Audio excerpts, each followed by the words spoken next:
दिनों पहले हमने देखे थे कि मालेगांव शहर के एक माजी नगर सेवक फारूक फैजुल्ला, इनके घर पर पुलिस की टीम एडिशनल एसपी टी 40 और टीम तबास के लिए गई थी वारंट मामले में। उस केस का क्या हुआ? देखिए, फारूक फैजुल्ला इन पे एक खंडनी की केस दाखिल हुई थी, जिसमें फरियादी था सलीम चमड़ा। ये फरियादी था। उनका कहना ऐसा था कि भाई इनके कहने के वजह से इन्होंने खबर दी थी पुलिस को, इसलिए इनके जानवर पकड़े गए थे और उनका 20 लाख का फारूक फैजुल्ला का नुकसान हुआ था। और इसलिए फारूक फैजुल्ला उनके घर पे गए, उससे 20 लाख की मांग की, उनको मारा, ऐसा आरोप सलीम चमड़ा ने किया था। उस बुनियाद पे पुलिस ने फारूक फैजुल्ला के खिलाफ और बाकी कुछ लोगों के खिलाफ केस दर्ज की थी। उस केस की सुनवाई हुई। उस केस में सरकारी पक्ष ने काफ़ी गवाहीदार लोगों को एग्जामाइन किया, लेकिन कोई भी गवाहीदार ने प्रोसिक्यूशन जो सरकारी पक्ष है उसको सपोर्ट नहीं किया।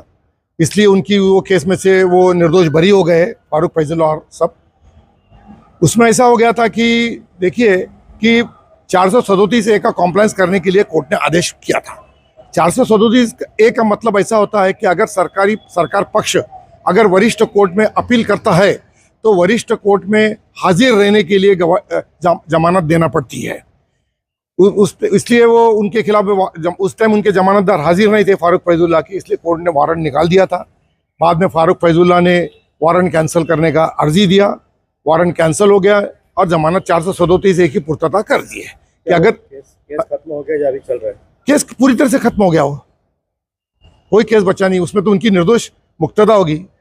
अगर सरकारी पक्ष अगर वरिष्ठ कोर्ट में, ऊपर के कोर्ट में अगर कोई अपील करता है तो उसके लिए जमानत देना पड़ती है, उसको 437A का कॉम्प्लायंस बोलते हैं।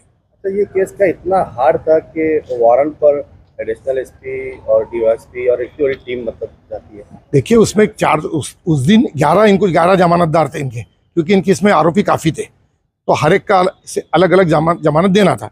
अब उनके पास जमानत उस दिन नहीं रहने की वजह से इसलिए उन्होंने वो जमानत उस दिन दे नहीं पाए, तो कोर्ट ने इसलिए वारंट निकाल दिया था इनके खिलाफ में कि भाई तुमने जमानत क्यों नहीं दी है, क्योंकि तुमको 437A का कॉम्प्लायंस करना ही पड़ता है, क्योंकि अगर सरकार पक्ष अपील करता है तो इनको हाजिर रहने की जिम्मेदारी जमानतदार को लेना पड़ती है।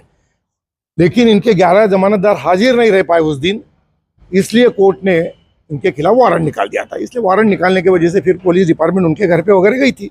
बाद में इन्होंने वारंट कैंसिल का अर्जी दिया, वारंट कैंसिल हो गया, वो पूर्तता 437A की हो गई। उसमें तो वो एक केस में उनकी निर्दोष मुक्तता हो चुकी है।